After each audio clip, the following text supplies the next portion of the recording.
Good morning.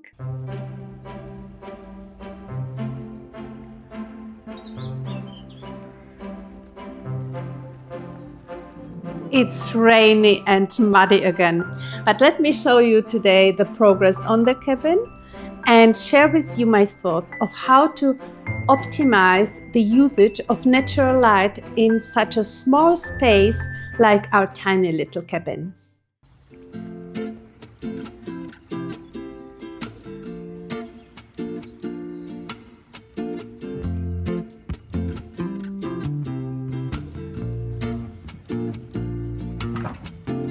My carpenter Alex and his colleague are back, and guess what?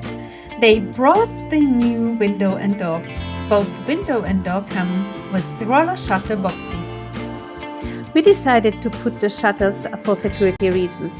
And for those of you who plan a cabin like we did, you may consider this additional measure as well.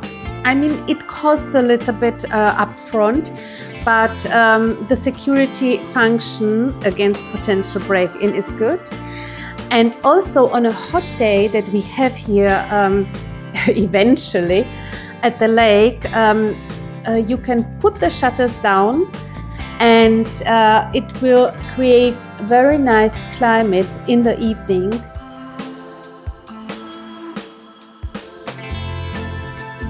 And you don't need additional curtains. But back to work. The weather is improving. It's very raining now. The craftsmen are busy removing the last cross beam of the cabin. Since refurbishing the old beam would be more labor intensive than replacing them, the old beams are being discarded. This change has a practical side benefit, and I'll explain later, so stay tuned. First, let's focus on the window construction.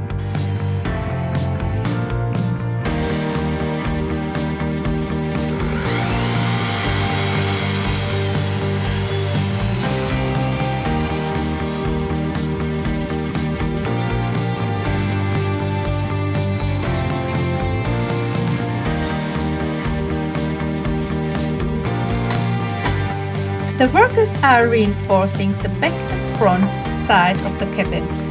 To ensure stability after removing the cross beams, additional roof buttons are being added to the exterior of the cabin.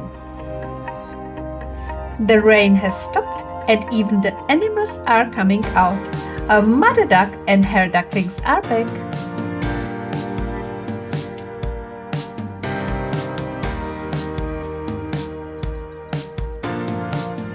Everything is being measured carefully. Our master carpenter works with incredible precision.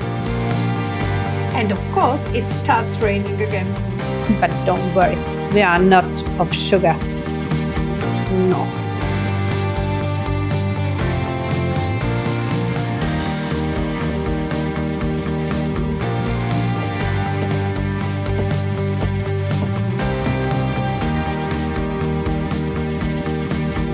The frame of the new window is being assembled.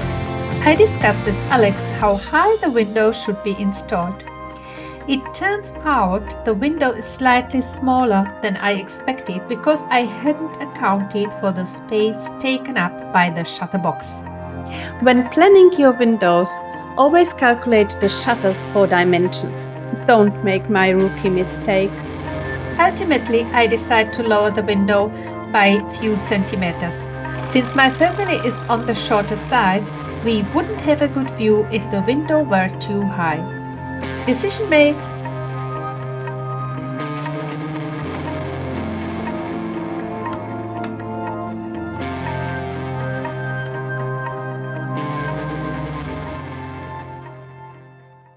We spent a lot of time deciding on where to put the windows into the new cabin. And you may face a similar dilemma in your case. So for our cabin, we have very limited space, just around 14 square meters. And we actually need also to put the furniture somewhere.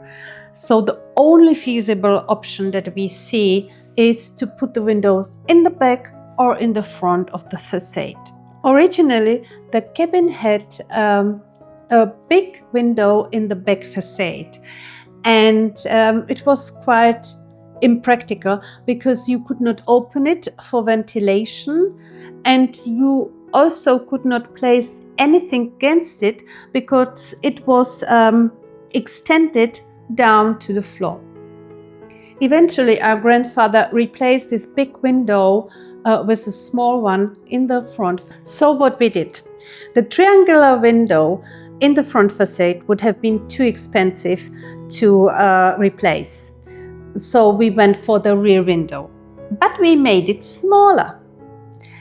And the placement will allow us to bring a lot of natural light into the cabin, but we still can use the back wall to put some furniture like sitting area against it. And the second source of the natural light will be the front door. So you can sit down on a rainy day like this and have a beautiful view on the sea and have a very cozy area in the cabin.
Every window we add, every beam we replace is the next step toward creating a space where dreams and practicality means.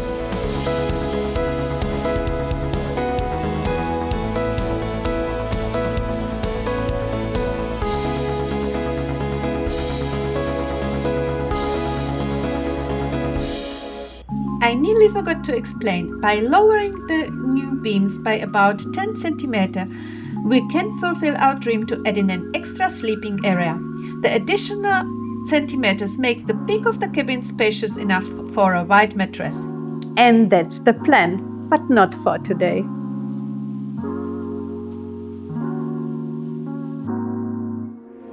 I see you next time.